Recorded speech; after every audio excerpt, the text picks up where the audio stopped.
Menurutku ini nggak begitu ketat gitu ya, cuman matamu mbak utekmu sing neng di gitu kan. Nah tadinya biasa aja gara-gara video ini terus teman-temannya lihat komen-komenannya jadi mikirin dia yang aneh-aneh, jadi yang tadinya nggak traveling lihat dia jadi traveling, itu karena kalian, komen-komen kalian. Kalian termasuk cikal bakal orang yang bisa melakukan pelecehan seksual pada siapapun.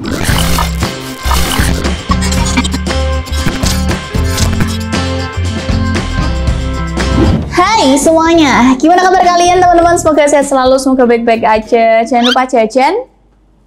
Jajan apa, Mbak? Jajan? Jajan yang jajan atau yang jajan? Jajan yang mana nih? Jangan lupa jajan, pokoknya buat dirimu sebahagia mungkin gitu ya. Karena yang bisa membahagiakan dirimu ya cuma dirimu sendiri. Jangan berharap pada orang lain untuk membahagiakanmu, untuk menuruti apa yang kamu mau.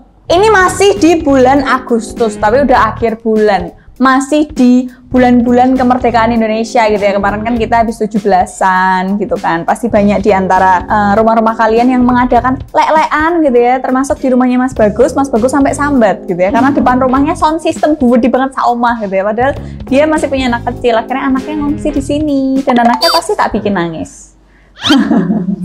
Helve tuh lucu banget soalnya. Anaknya Mas Bagus tuh aneh. Kalau lihat dari jauh tuh bisa ketawa-ketawa, sumeh. Tapi begitu digendong nangis.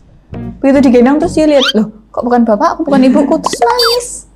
Oke, jadi hari ini kita akan nge-react nih. Kita sama-sama akan nge-react. Gimana pendapat kalian ya? Boleh tulis komen di bawah gimana pendapat kalian tentang video yang satu ini. Kita tonton dulu sampai habis ya. Ready? Halo semua, SMP Negeri 28 Jakarta mengucapkan selamat ulang tahun untuk Indonesiaku yang ke-77. Pulih lebih cepat, bangkit lebih kuat, jaya selalu negeriku. Itu videonya teman-teman. Nah, yang tak permasalahkan kalau aku ngelihat video ini biasa aja, cuman anak SMP, tapi itu roknya putih ya. Swasta. Senin putih. Swasta ini, karena swasta. Senin tuh putih biru. SMP. Putih biru. Setauku kalau negeri ya, dulu SMP ku negeri itu Senin sampai Kamis putih biru, Jumatnya itu pramuka, Sabtunya itu batik khas sekolah itu sih. Tapi ini dia putih-putih. Tapi ininya SMP, masih SMP. Nggak ada yang salah kalau aku lihat. Cuman yang salah adalah komen-komenannya. Kita baca satu persatu. Dan rata-rata ini cowok. Yang paling atas deh. Tag akunnya lah. Banyak balita baru puber. Bayangin bro masih SMP itu. Murid kesayangan guru penjas. Jadi pengen satu sekolahan sama dia cuy. Tag akunnya. Ada nggak? Semangat anak-anak puber, OSIS semakin di depan. Jadi itu komen-komenannya. Oke, komen-komenannya kalau kalian lihat di akun aslinya, yang sebenarnya ini video diupload oleh kayak akunnya sekolah gitu loh. Jadi sekolah ini menyampaikan kayak selamat ulang tahun, kayak Dirgahayu Indonesia yang ke-77 gitu ya. Dan isinya murid-muridnya. Nah, salah satu yang akhirnya dipotong-potong orang adalah si anak ini gitu. Kalian kalau lihat komen-komenannya masih banyak lagi yang ngeri-ngeri, yang ngawur-ngawur ya menurutku. Dan rata-rata cowok yang komen.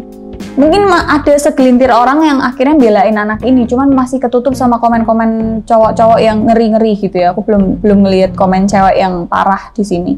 Yang nggak habis pikir ya menurutku, kitulung dirungokke. Kalau cewek yang di TikTok emang pamer susu, pamer bokong, pamer kempol, joget-joget rak karuan, bledeh rono rene, belahane nengdi-nengdi. Mbok komen koyo ono rak masalah, dia pasti ready dengan itu gitu loh. Dia tahu konsekuensinya. Lah nek yang kayak gini wong dia di video ya rak ngapa-ngapain, DN yo biasa wae. Kerudungnya juga ngena, tertutup. Cuman emang mungkin baju OSISnya nggak mungkin dia beli yang kegedean. Even kegedean pun pasti tetep mbok komen gitu ya. Menurutku ini nggak begitu ketat gitu ya. Cuman matamu mbek utekmu sing nengdi-nengdi gitu kan. Kenapa nggak kalian kalau ngomen sing koyo ngene iki ning akun-akun wedok-wedok gatel we gitu loh, nggak usah yang di kayak gini. Pertama aku kasihan sama anaknya, jadi semangat buat adiknya yang ada di video.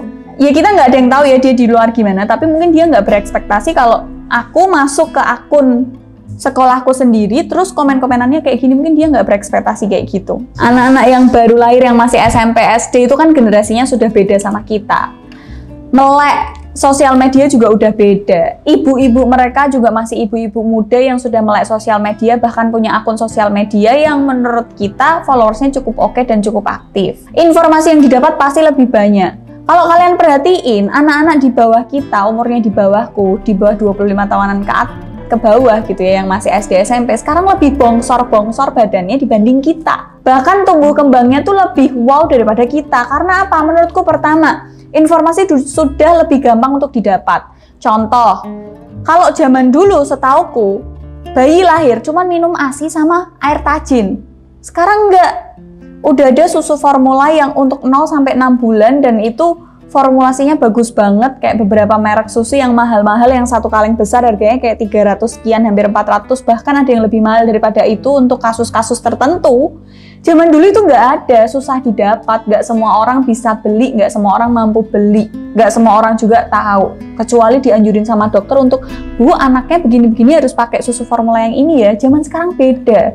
Ibu-ibu udah melek sosial media, dia begitu lahiran, dia udah ikut parenting lah, udah ikut kursus ini itulah, olahraga lah, pilates, yoga, dan lain-lain. Dia udah ikut kayak, kayak pelatihan jadi orang tua untuk anak, terus kayak, bayi lahir tuh harusnya dapat apa aja, udah banyak pelatihan kayak gitu, udah banyak ilmunya. Akhirnya nutrisi yang masuk ke anak jauh lebih baik daripada zaman kita.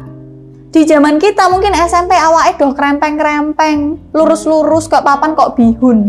Zaman sekarang enggak. Selain fisiknya yang kelihatan beda sama kita-kita yang udah pada tua ini, zaman perkembangannya, otak-otak mereka justru lebih beda daripada kita. Kayak mereka justru lebih aktif, lebih proaktif, lebih terbuka dengan dunia luar. Bahkan kalau misalnya ditanyain kayak dulu kita ditanya, kalian cita-citanya mau jadi apa? Yang dulu cuma sebatas dokter, pilot, polisi, guru, dan lain-lain. Mungkin sekarang jawaban mereka udah beda kayak kita gitu loh. Kalau kita lihat di sini si Ana mungkin biasa aja setelah videonya viral, tapi aku yakin di dalam hatinya ada rasa tidak nyaman seenggaknya, itu yang pasti ada. Nggak nyaman karena tiba-tiba dia mungkin viral, terus teman-temannya tahu dan teman-temannya lihat komen-komenannya, akhirnya yang tadinya dia merasa tidak terlecehkan, lama-kelamaan dia akan merasa terlecehkan. Itu kemungkinannya. Bisa aja berawal dari video ini yang tadinya anaknya baik-baik aja, yang tadinya anaknya diam-diam aja, genah. Mungkin ya, ini kan hanya prasangkaku karena aku nggak kenal anaknya, aku cuma lihat dari videonya, tapi begitu lihat videonya kayak mungkin anaknya tadinya biasa aja gara-gara video ini, terus teman-temannya lihat komen-komenannya jadi mikirin dia yang aneh-aneh, jadi yang tadinya nggak traveling dia jadi traveling. Itu karena kalian, komen-komen kalian. Ngerti nggak sih, netizen tuh bahayanya adalah netizen itu bisa menciptakan image seseorang walaupun tadinya image-nya nggak kayak gitu. Kalian bisa membuat orang ini terkenal tiba-tiba dan kalian bisa meruntuhkan karirnya tiba-tiba.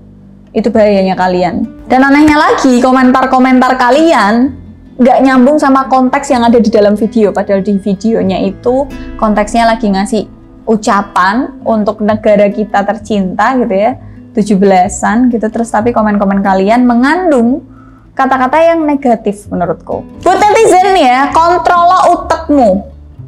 Ya, kalian itu manusia, orang kewan. Kalian bisa berjalan dengan tegak, nggak bungkuk, nggak harus berangkang. Wah, ini menungso rak kewan, jadi kontrol utekmu. Jangan sampai kamu hidup tuh dikuasai nafsu doang.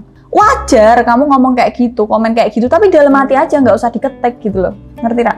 Kok nek ngetik kayak ngono neng akun-akun Bigo Live, sing wedok-wedok, buka dikit dong, buka dikit disawer buka. Mbok sing kayak ngono wae ngono lho. Nyampahlah pada tempatnya. Jadi kalau kalian sampah, ya tempat kalian di tong sampah. Jangan terus berserakan di mana-mana, ngerusui urep, ngerepoti wong, ngerti tak? Dan menurutku orang-orang yang kayak gini adalah cikal bakal pendukung atau mungkin pelaku pelecehan seksual, entah itu secara verbal maupun non-verbal. Iya, kalian itu. Kalian termasuk cikal bakal orang yang bisa melakukan pelecehan seksual pada siapapun. Pelecehan tuh nggak harus kalian langsung memperkosa, nggak, ada yang verbal. Mungkin kalian iseng, kalian lagi boker sambil pegangan HP, akhirnya ngomen nggak jelas, akhirnya teman-teman kalian ikut, orang-orang lain ikut, akhirnya menjadikan anak ini jadi suspek untuk perundungan. Menurutku ini perundungan juga gitu loh. Jadi tolong kendalikan otak kalian gitu ya, nyampahlah pada tempatnya. Aku nggak bisa ngomong kalau hapuskan cewek-cewek rak genah di dunia ini, nggak bisa. Aku sadar aku nggak bisa, jadi udah ada tempatnya, tolong. Sampah itu ada di tong sampah, jangan berserakan di tengah jalan. Ngerti? Wahai sampah. Gitu aja konten kali ini, see you on next video. Bye.